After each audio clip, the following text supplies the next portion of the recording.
দিব্য, তুমি ভাবলে কি করে? হ্যাঁ, রাধার গণেশদার পুজোর দায়িত্ব আমি অন্য কাউকে দেব? আমি সমস্ত বাজার নিজে করব। ঠাকুরমশাই আপনি ফর্দ আমাকে তৈরি করে দিন, আমি কেনাকাটি সব নিজে করব। কিন্তু আমিও যাব তোমাদের সঙ্গে পুজোর বাজার করতে। এই না, তাহলে তো সব প্ল্যান বানচাল হয়ে যাবে। দাঁড়াও বৌদি, যাচ্ছ কোথায়? যাচ্ছ মানে? বাজারে যাচ্ছি। বাজারে যাওয়া তো তোমার আর হবে না বৌদি, তোমার তো এখন জাহান্নামে যাওয়ার সময় এসে গেছে। What rubbish! এসব কি শুরু করেছো তুমি দিব্য? তুমি দাঁড়াও, আমি বাড়ি গিয়ে তোমার দাদাকে তোমার কুকীর্তির কথাগুলো সব বলছি আমি। কিন্তু তুমি তো বাড়ি ফিরে দিব্য নামে কমপ্লেন করতে পারবেই না শোভা।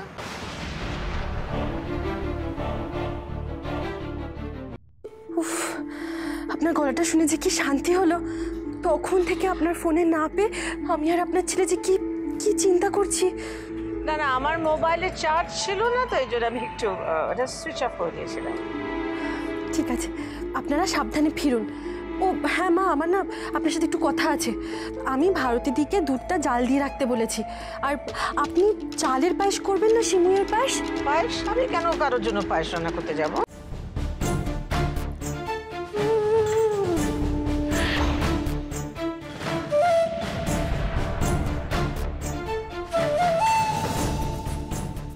এই ওষুধের কথাটা জিজ্ঞাসা করতেই গোমরা মুখ থতমত খেয়ে গেল কেন?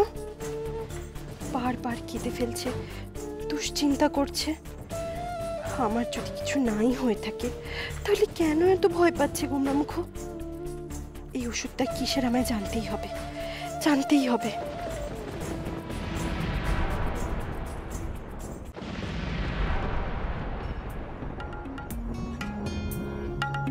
मेरी बेचैनियों को चैन मिल जाए,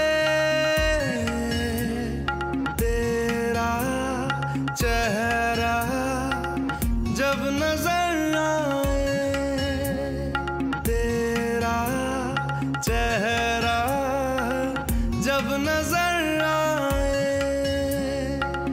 मेरे दीवानेपन को सब्र मिल जाए,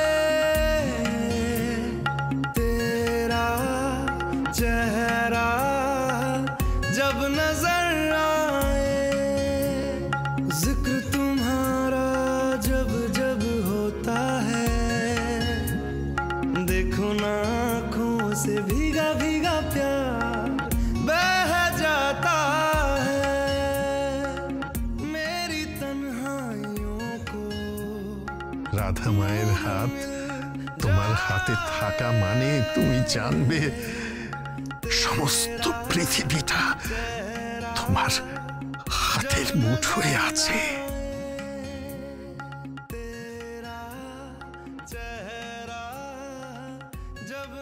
তোমার এই সরল নিষ্পাপ মুখের মধ্যে আমার পুরো পৃথিবীটা লুকিয়ে আছে রাধা। রাতের শেষে তোমার মুখ থেকে ঘুমোতে যাওয়া আর দিনের শুরুতে তোমার মুখ থেকে ওঠা, এর বাইরে অন্য কিছু যে আমি ভাবতেই পারি না। রিপোর্টে কি আসবে আমি জানি না। তোমার এই অসুখটা একটা দুঃস্বপ্নর মতো কেটে যাক, চোখ খুলে যেন দেখি আমার রাধা একদম সুস্থ হয়ে গেছে। मैं रात दिन ये दुआ करूं, तेरे लिए मैं जीऊं मरूं, चारों पहर तुझे देखा करूं, मेरा जहां ये तुझ पे फना करूं, जिक्र तुम्हारा जब जब होता है, देखो ना होठों पे तेरा एहसास रह जाता है, मेरे हर रास्ते को मंजिल मिल जाए। আপনি সরি কেন বলছেন?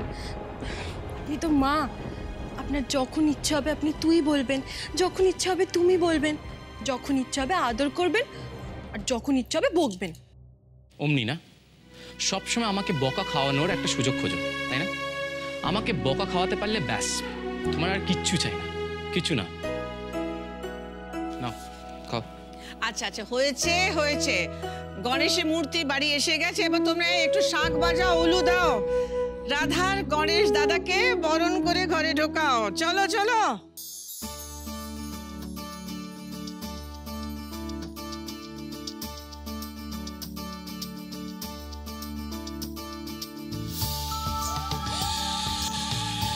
জয় রাধামার গণেশ দাদার জয়, জয় রাধামার গণেশ দাদার জয়, জয় রাধামার গণেশ দাদার জয়, জয় রাধামার গণেশ দাদার জয়।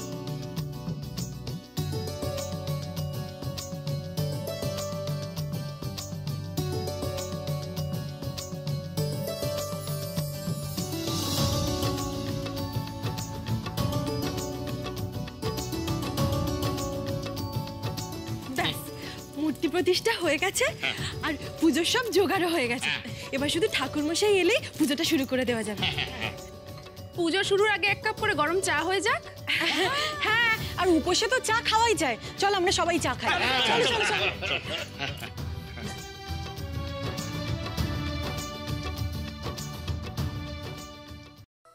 এই চাটায় 2 চামচ চিনি দিয়েছো তো?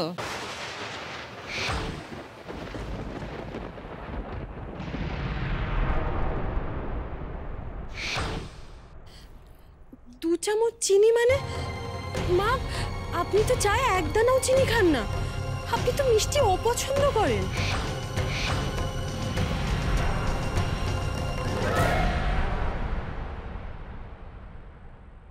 কি হলো মা, আপনি চুপ করে আছেন কেন? আপনি তো সবসময় চিনি ছাড়া আপনি রিপোর্ট বাড়িতে পাঠাবেন না? হ্যাঁ, আমি আপনার কাছ থেকে রিপোর্ট কালেক্ট করে নেব। আসলে এক্ষুনি আমি বাড়িতে কাউকে কিছু জানাতে চাইছি না। আপনি বাড়িতে কি জানাতে চাইছেন না গোমরামুখ?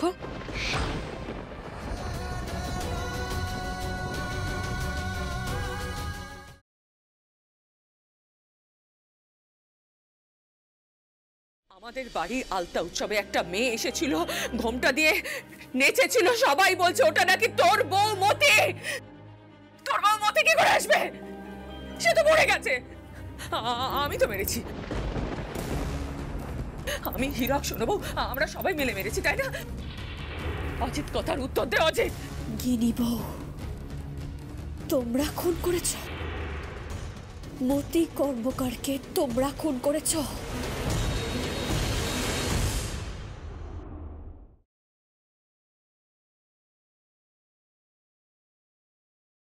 নিয়ে এসেছি।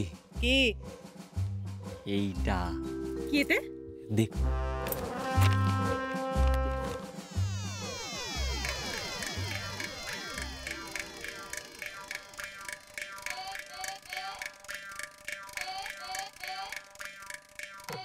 রাখি?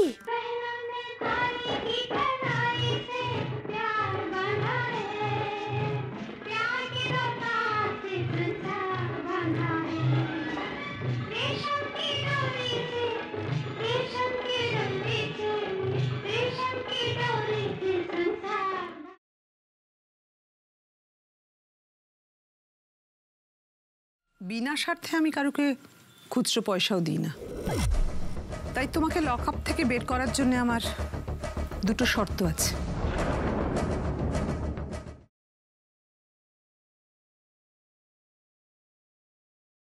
কাগজপত্র সব রেডি হয়ে রয়েছে, কবে সই করবেন আপনি?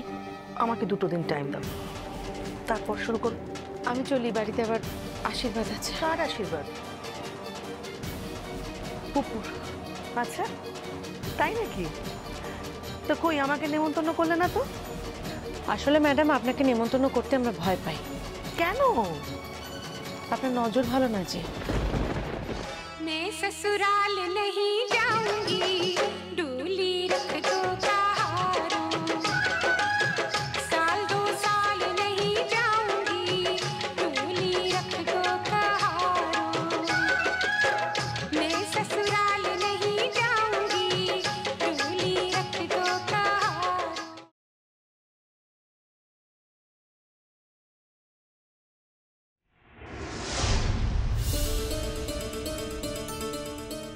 অনন্যার নাম্বারটা তোমার ফোন থেকে আমি ডিলিট করে দিলাম।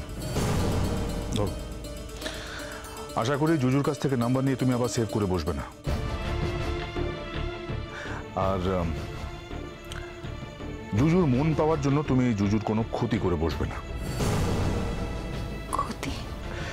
তুমি যদি এখন জুজুর সঙ্গে অনন্যার যোগাযোগ করিয়ে দাও তাহলে তো জুজুরই ক্ষতি হবে, তাই না? আর সেটা যদি সম্ভব হতো তাহলে তো তোমাকে বাড়িতে প্রয়োজনই হতো না।